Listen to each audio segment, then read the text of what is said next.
할렐루야.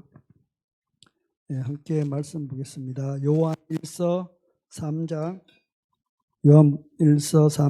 11절에서 24절까지 함께 읽겠습니다. 우리는 서로 사랑할지니 이는 너희가 처음부터 들은 소식이라. 가인같이 하지 말라. 그는 악한 자에게 속하여 그 아우를 죽였으니 어떤 이유로 죽였느냐. 자기의 행위는 악하고 그의 아우의 행위는 의로움이라. 형제들아, 세상이 너희를 미워하여도 이상히 여기지 말라. 우리는 형제를 사랑함으로 사망에서 옮겨 생명으로 들어간 줄을 알거니와 사랑하지 아니하는 자는 사망에 머물러 있느니라. 그 형제를 미워하는 자마다 살인하는 자니 살인하는 자는 영생이 그 속에 거하지 아니한 것을 너희가 아는 바라. 그가 우리를 위하여 목숨을 버리셨으니 우리가 이로써 사랑을 알고 우리도 형제들을 위하여 목숨을 버리는 것이 마땅하니라. 누가 이 세상의 재물을 가지고 형제의 궁핍함을 보고도 도와줄 마음을 닫으면 하나님의 사랑이 어찌 그 속에 거하겠느냐. 자녀들아, 우리가 말과 혀로만 사랑하지 말고 행함과 진실함으로 하자. 이로써 우리가 진리에 속한 줄을 알고 또 우리 마음을 주 앞에서 굳세게 하리니 이는 우리 마음이 혹 우리를 책망할 일이 있어도 하나님은 우리 마음보다 크시고 모든 것을 아시기 때문이라. 사랑하는 자들아, 만일 우리 마음이 우리를 책망할 것이 없으면 하나님 앞에서 담대함을 얻고 무엇이든지 구하는 바를 그에게서 받나니 이는 우리가 그의 계명을 가지고 지키고 그 앞에서 기뻐하는 것을 행함이라.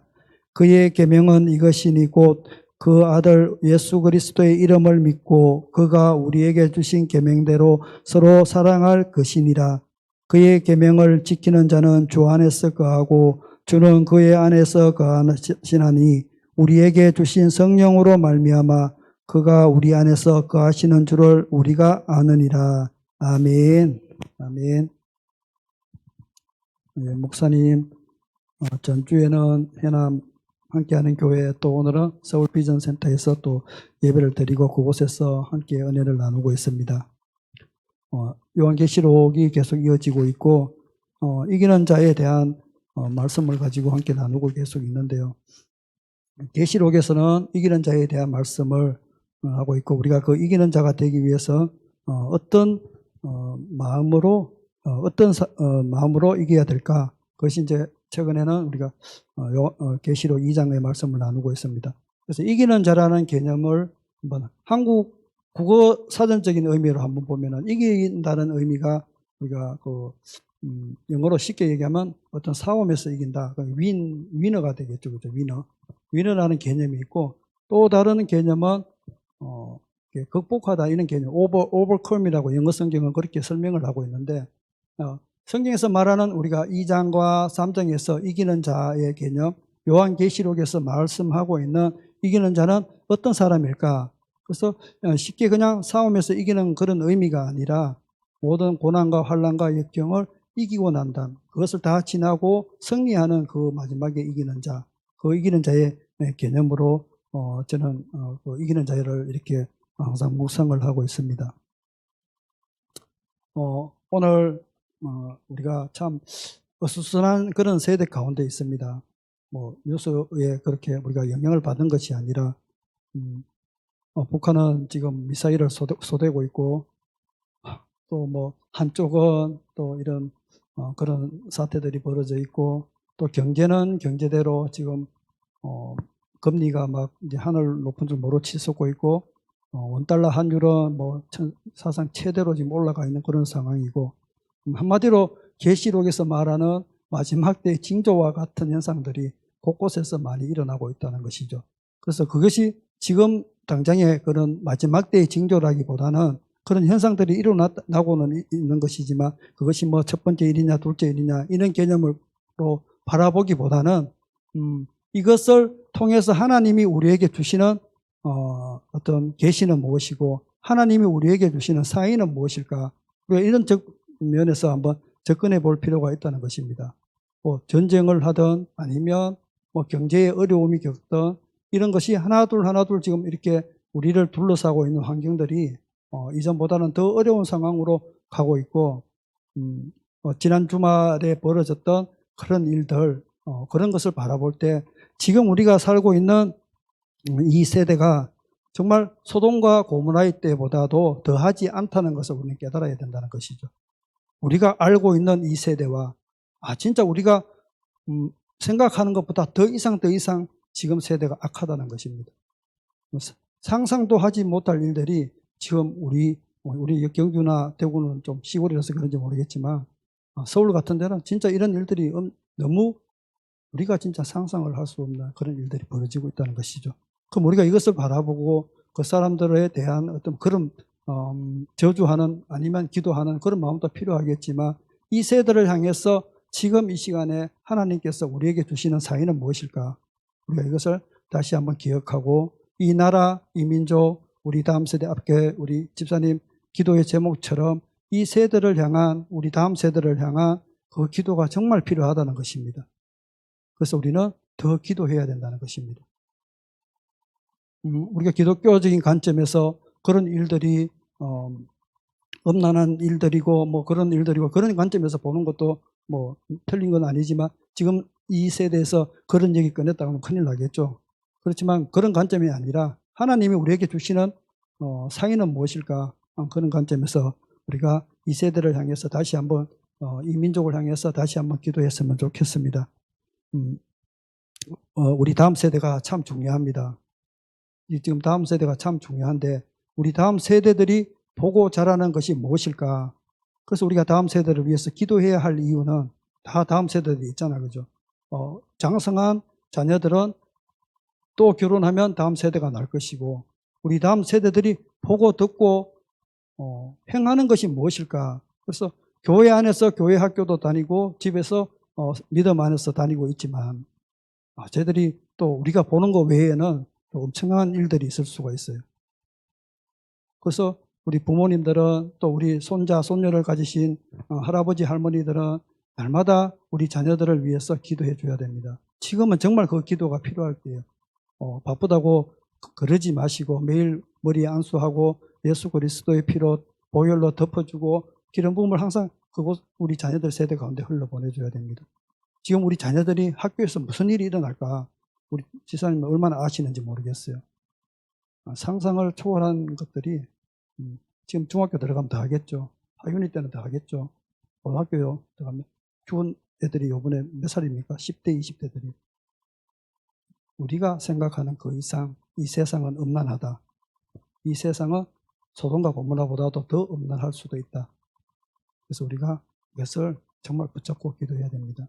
우리 다윗의 장막 기도할 때 기도하고 우리 또 성결한 경주 셀도 마찬가지로 이것을 위해서 기도해야 되고 왜냐하면 우리 교회의 생명이 다음 세대에 있기 때문입니다. 지금의 어떤 그런 문제에 초점을 맞추는 것이 아니라 우리 다음 세대에 소망이 있어야 하기 때문입니다. 정말 이런 사태를 보면 참 세상은 정말 가인의 후에 닿습니다. 정말 우리가 무엇을 해야 되는지에 대한 초점을 많이 잃어버리고 오직 누구에게 책임을 떠넘기기에 급급한 그런 현상들밖에 보이지 않고 있습니다. 교회도 마찬가지고요.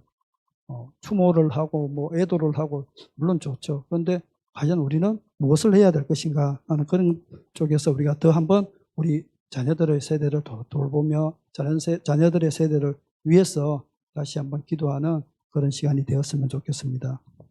코로나19가 들어오면서 3년간이라는 시간이 지났잖아요. 그 시간이 지나면서 교회에 진짜 급격한 변화가 생겼다는 것이죠. 우리 교회는 예배를 잃어버리지 않았지만 모이기를 피하지 않았지만 뭐 이게 정확한 숫자인지는 모르겠지만 약 200만 명이라고 얘기한 사람도 있습니다. 엄청난 숫자죠. 그죠? 경주가 37만, 40만도 안 되는데 하나님의 사람들이 200만 명 가까이나 되는 사람들이 교회를 떠났다는 거예요. 그럼 생각을 한번 해보십시오. 200만 명이면 대구시 인구가 얼마나 되는지 모르겠는데 이게 맞는지는 모르겠어요. 하여튼 20%인지 200만인지 제가 뭐 듣기는 들었는데 그 정도로 많은 숫자들이 교회를 떠났다는 거예요. 그래서 우리가 모이기를 피하고 이제 영상 예배를 하면서 점점 하나님과의 관계를 하나님과의 만남을 또 기도의 시간들을 다 뺏겨버렸다는 것이죠. 그리고 지금은 다 흩어져서 떠나서 이제는 하나님 앞으로 올 수 없는 그런 상황으로 가버리고 있다는 것이죠. 왜 이 얘기를 하냐면 이제 그럼에도 불구하고 증가되었던 것이 있는데 이게 좀 아이러니컬하지만 목회자의 수가 증가했답니다. 뭐가 앞뒤가 좀 안 맞죠, 그죠? 성도들은 뭐 엄청나게 많이 떠나갔는데 목회자의 수는 오히려 반대로 더 증가했다는 것이. 그럼 무엇을 얘기하느냐 하면 뭐 우리 목사님 항상 뭐 한국 교회에 대해서 말씀을 많이 하시지만 이렇게 되면 거기에 있는 목회자들은 작은 어떤 모임이나 또 설교 시간이나 이런 것에 결국은 말씀 전하는 것이 위로와 희망과 서로 격려해주는 이런 말씀밖에는 할 수가 없다는 것이죠. 그래서 세례 요한과 같이 회개하라 천국이 가까웠느니라 이런 선포의 말씀들을 회개의 말씀들을 전할 수가 없는 상황으로 가고 있다는 것이죠. 그래서 이 세대가 점점 교회와 성도들이 함께 떠나면서 이런 일들이 일어나고 있다는 것에 대해서 참 안타깝고 또 우리가 할 수 있는 것은 하나님 앞에 하나님의 긍휼을 구하는 것밖에는 아무것도 없습니다. 그래서 우리가 함께 한 목소리로 날마다 기도로 하나님 앞에 나가며 이기는 자의 그 삶을 살 수 있도록 주님 앞에 간구하는 저와 여러분이 되었으면 좋겠습니다. 사랑에 대한 말씀을 함께 나누고 있습니다. 자녀들아 우리가 말과 혀로만 사랑하지 말고 행함과 진실함으로 하자라고 말씀하고 있습니다. 사랑은 오늘날 우리 교회가 미움받는 이유는 어떤 이유일까? 교회가 어떻게 하면 미움을 받는 것이 당연하다고 생각합니다. 그런데 미움을 받는 데에는 두 가지 이유가 있다는 것이죠.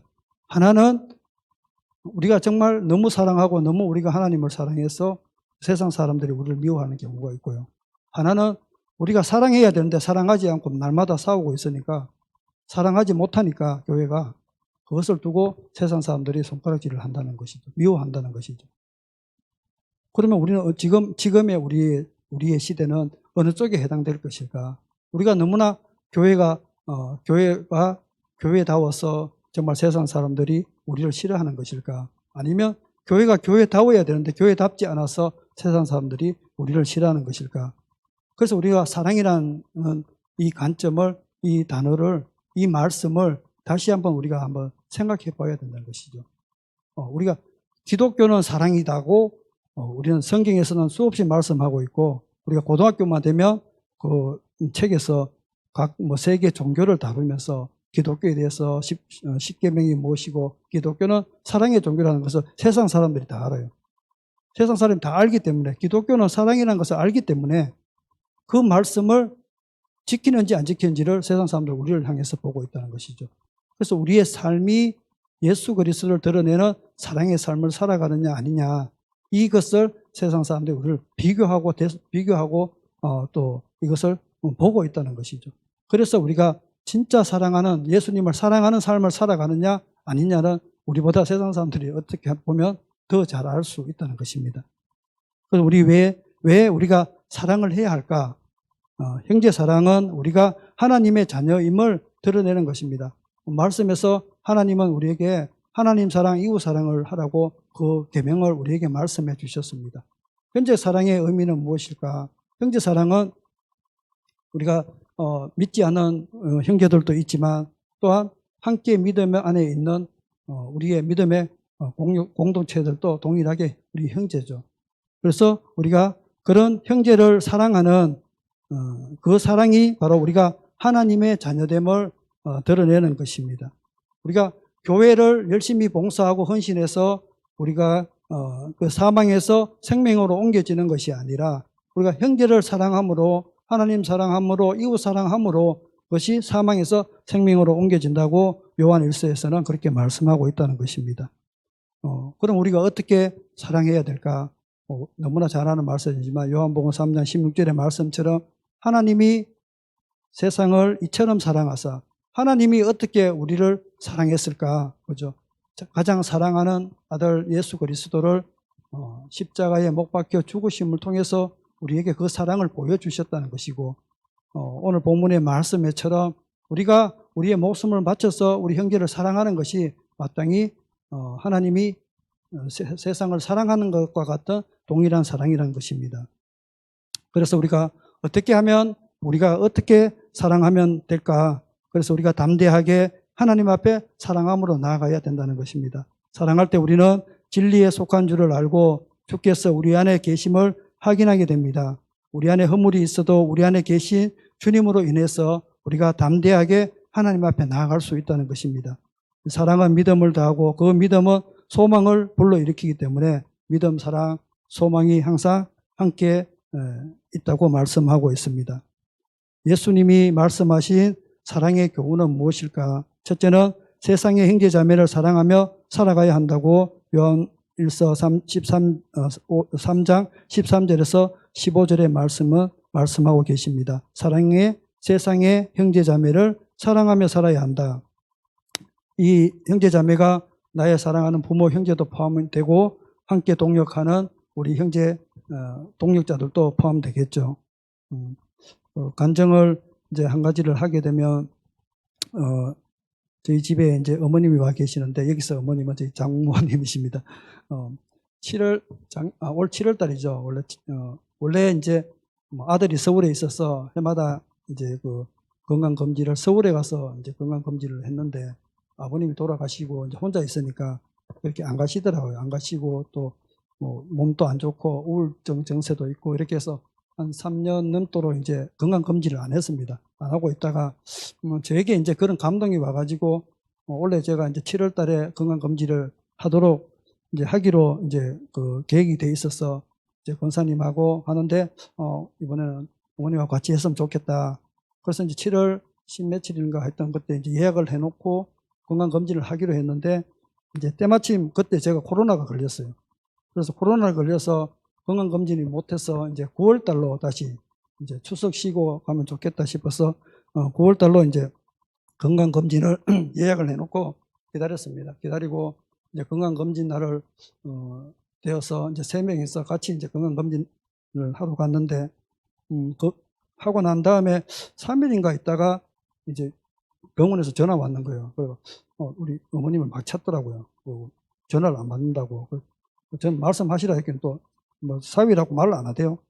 하고 딸을 찾더라고요. 그래 내가 웃겨가지고 딸을 찾더라고. 그래 딸 전화번호 가르쳐줬더만 이제 암 초기라고 이제 위암 초기라고 빨리 이제 병원에 와보라 되더라고요. 그래서 이제 예약을 하고 이제 그래 갔는데 그 전에 이제 우리 장모님이 뭐 경제적으로는 그래도 괜찮은 편이에요. 뭐 이렇게 남고 안 빌리고 살 정도 되는데 그래 이번엔 제가 그 감동이 있어서 이제 장모님 어머님 내가 이번에 건강검진비 될 테니까 걱정하지 말고 그냥 오시라고 이제 그래놨더만 너무 좋아하시는 거예요. 그래 고맙다고 하면서 용돈 받아난 거를 저하고 우리 동서하고 10만 원씩 주더라고요. 그래서 감사합니다 이러고 받았었죠. 그래가 이제 집에 와서 기다리면서 이제 병원에 갔는데 큰 병원으로 가보라고 이래 하더라고요. 그래서 처남하고 이제 상의를 해서 서울에 이제 병원으로 예약을 했습니다. 예약을 해서 이제 한 달 정도 기다려야 되더라고요. 그래서 예약을 해놓고 이제 세브란스 병원으로 가기로 하고 그때부터 좀 기도를 했습니다. 권사님하고 기도를 하면서 이게 뭐 이렇게 심한 정도는 아니다 정도만 알았지 뭐 어느 정도인지는 몰랐어요. 이제 그냥 조직 검사만 했으니까 그래서 기도를 하면서 가장 약한 단계가 됐으면 좋겠다. 그래서 그걸 두고 이제 함께 기도를 했습니다. 함께 기도를 하고 이제 검사를 하러 갔는데 가니까 의사가 이거는 이 정도면 여기 안 와도 되는데 말 놓고 여기 왔지 어디서 검사했어요 이러더라고요. 동국대학교에서 했더니 동국대학교 그거는 못하나 이러면서 이 정도면 이거 뭐 여기까지 안 와도 되는데 왜 여기까지 힘들게 왔냐고 이렇게 그러더라고요. 사실 우리 동대를 못 믿잖아요. 경주 사람은 동대를 못 믿어요. 진짜 웬만하면 안 가요. 제가 계신 분 동대 뭐 불교도 이렇게 불교지만 좀 그래서 니 같으면 여기 오겠냐고 이제 속으로 이제 그런 말하면서 이제 검사를 하는데 정말 하나님 은혜인 것은 의사가 이거 진짜 보기 힘든 건데 이거 진짜 안 보이는 자리인데 어떻게 이걸 찾았지 이러면서 그러는 거예요. 그때 검사할 때 이제 거기 내시경 하는데 3명의 의사가 있습니다. 첫 번째 방, 두 번째, 세 번째, 두 번째 방 여자분이 의사세요. 그래서 제가 이제 맨 먼저 갔는데 나 저 여자분 의사한테 가야 되는데 이런데 순서가 안 돼가 세 번째 방에 갔어요. 저는 아, 남자 별로 안 좋는데.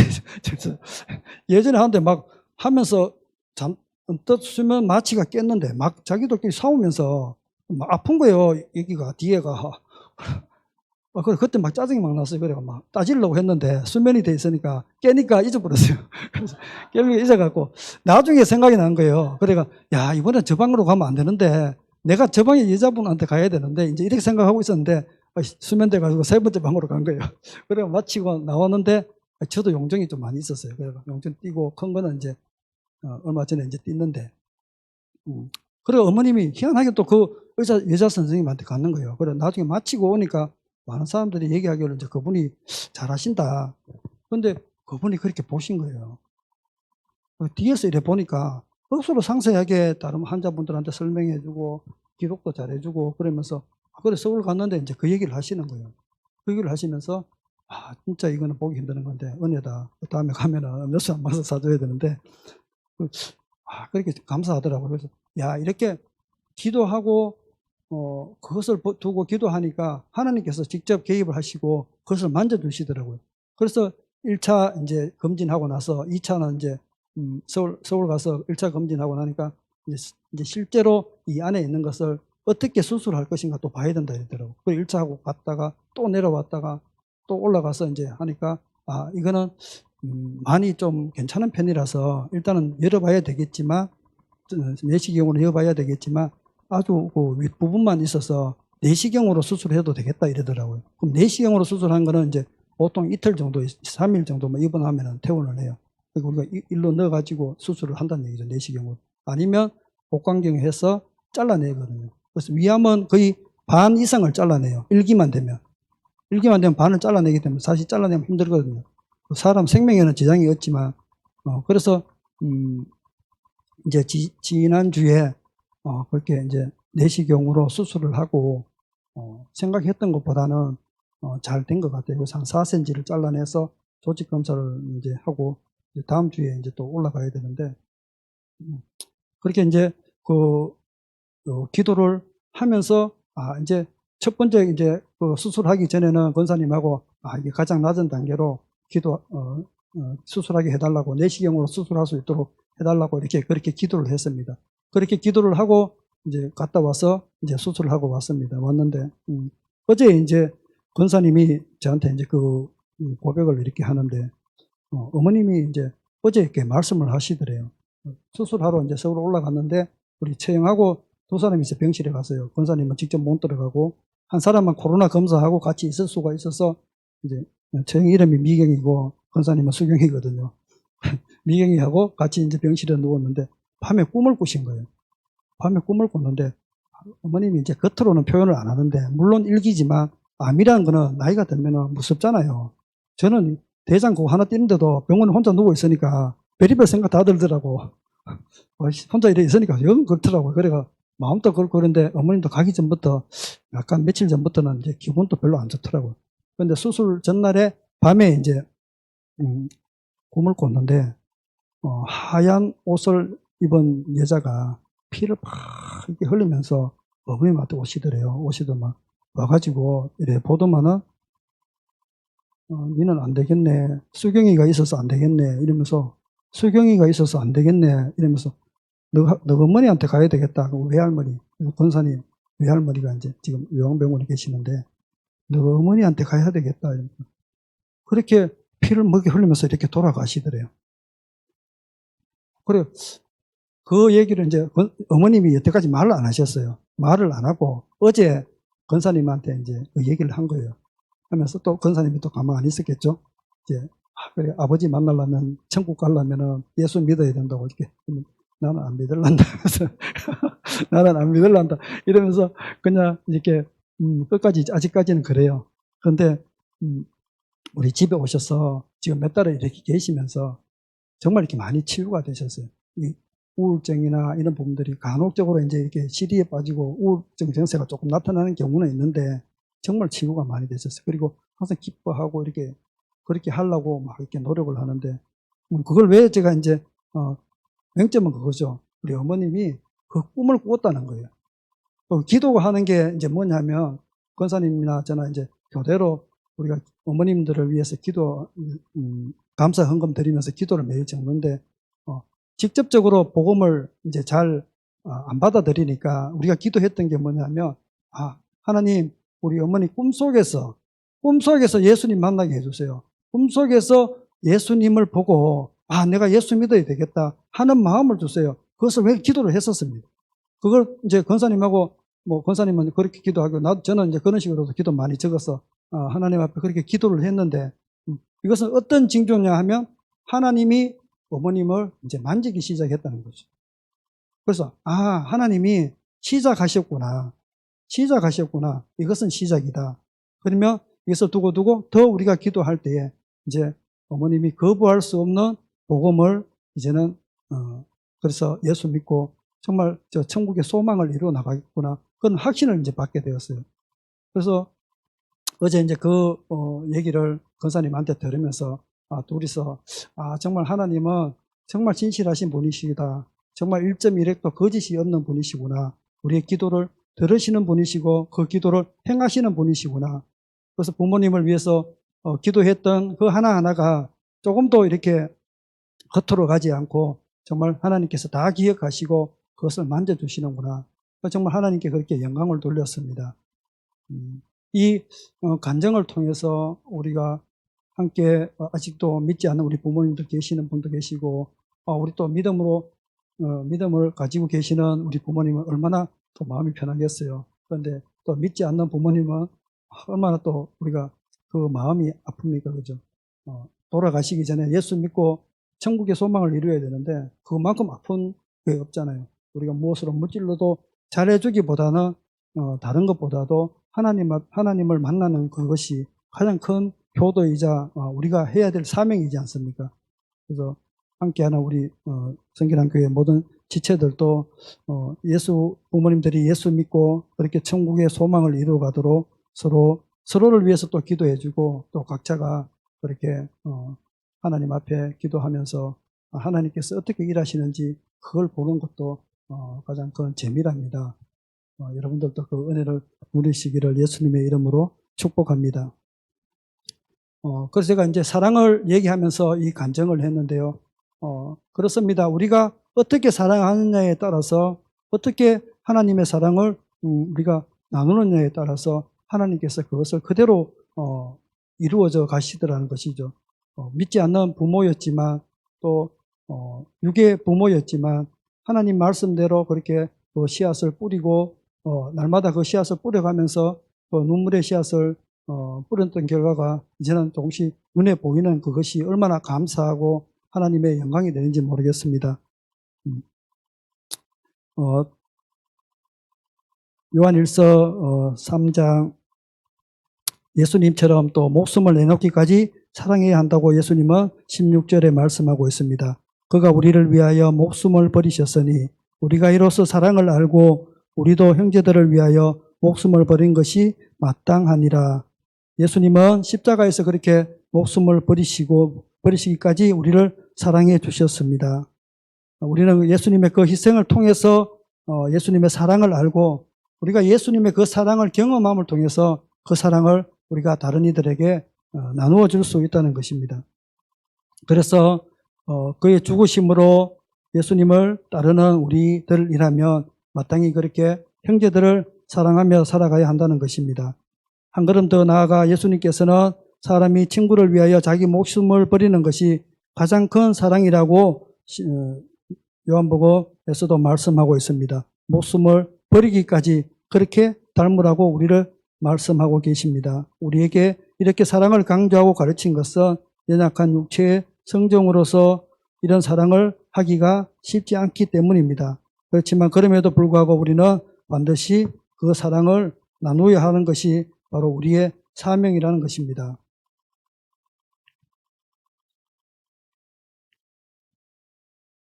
그래서 성도는 성령의 도우심 가운데 연약하고 또 어려운 그런 소외된 지체들을 위해서 사랑함으로 천국의 삶을 살아가야 합니다. 하나님의 사랑을 경험하고 그 사랑을 소유하는 백성들답게 사랑으로 하나님을 증거해야 한다는 것입니다. 셋째 18절의 말씀처럼 사랑은 행함과 진실함으로 해야 됩니다. 야고보서 2장 26절에 행함이 없는 믿음은 죽은 믿음이라고 말씀하였던 것처럼 우리의 삶이 정말 행동 없이 말과 혀로만 하는 사랑은 사랑이 아니라는 것입니다. 제가 아버지 학교 다니면서 전에도 고백했던 것처럼 울리지 않는 종이 아니라 이렇게 말씀하였던 것처럼 사랑을 표현하지 않고 사랑을 행동하지 않는 사랑은 정말 사랑이라고 할 수가 없습니다. 제가 예수 믿기 전에 우리 친구들이 만나면 예수쟁이 이랬잖아요. 옛날에는. 저는 뭐 그런 말 한 적이 없습니다만 예수쟁이 이러면 죽어도 입만 동동 떠는 사람이라고. 말은 왜 그래 잘하냐고 전부 다.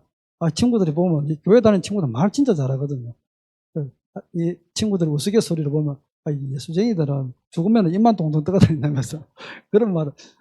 그래서 우리가 사랑을 얘기할 때 우리가 얼마나 많은 이 사랑 이야기를 이 성경책이 사랑의 스토리잖아요. 하나님의 사랑의 이야기고 예수님의 사랑의 이야기잖아요. 이 사랑의 이야기를 예수님의 사랑의 이야기만 하지 말고 우리의 사랑의 이야기를 믿지 않는 형제들에게 우리가 그 사랑을 나눠줘야 한다는 것입니다. 그 사랑을 그냥 내가 경험했던 사랑, 그 사랑을 그들에게 동일하게 경험할 수 있는 그 사랑을 나눠줘야지 말과 혀로만 사랑을 하니까 입만 이렇게 떠 있는 그런 사랑을 할 수가 있다는 것입니다. 야고보서에서 방금 말씀했던 것처럼 행함이 없는 믿음은 죽은 것이라고 말씀했던 것처럼 우리가 사랑은 그렇게 행함과 진실함으로 행하여 가는 우리 성결한 교회 모두가 되었으면 좋겠습니다.